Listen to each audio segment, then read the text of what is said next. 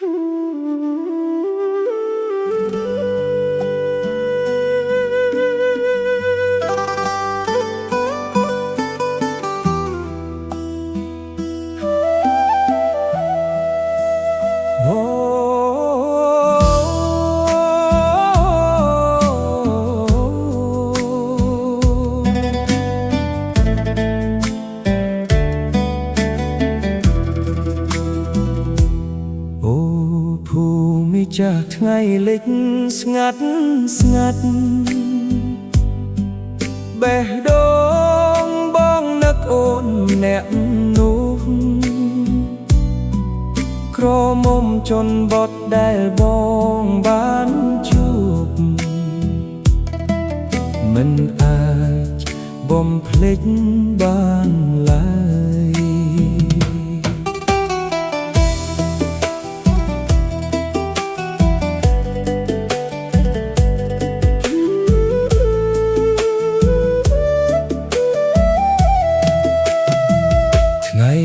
បងដើរលើផ្លូវដី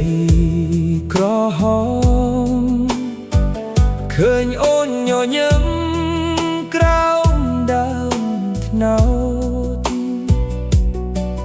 សក់អូនហោះតាមខ្យល់ស្រែ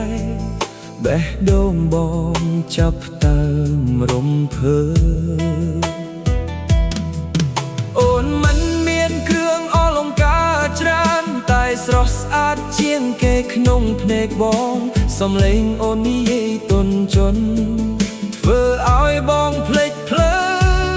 ត្រឡប់ក្រមុំជន់បត់ទំនាក់នេះធ្វើឲ្យបេះដូងបងលត់ធំតាមិនដឹងថាស្នេហាចាប់ដើមពេលណាតែបងដឹងថាបងស្រឡាញ់អូនហើយស្នេហ៍ក្រមុំជន់បត់អូននៅក្នុងបេះដូងបងមិនថាឆ្ងាយប៉ុណ្ណាក៏នៅតែចាំស្នេហ៍នេះមិនមែនលេងសើចទេបងស្រឡាញ់អូនពិតពីចិត្ត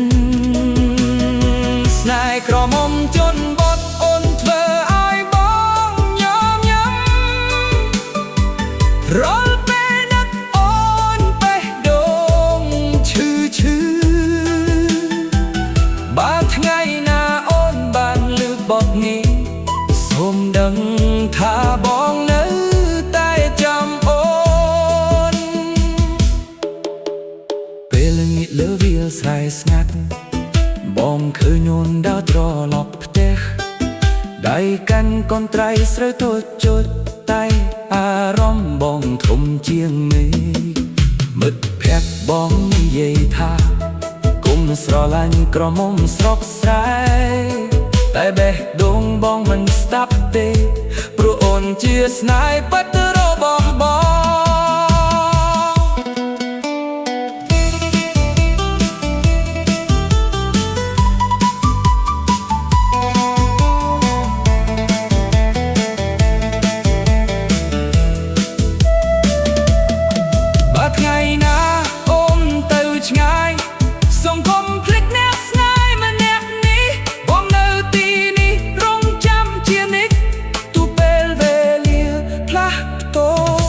ក្រមុំជន់បត់អូនជាក្តីស្រមៃបងមិនថាយប់ថ្ងៃក៏នៅតែចាំបើអូនមិនស្រឡាញ់បងវិញបងក៏សប្ចិត្តស្រឡាញ់តែម្នាក់ឯងស្នេហ៍ក្រមុំជ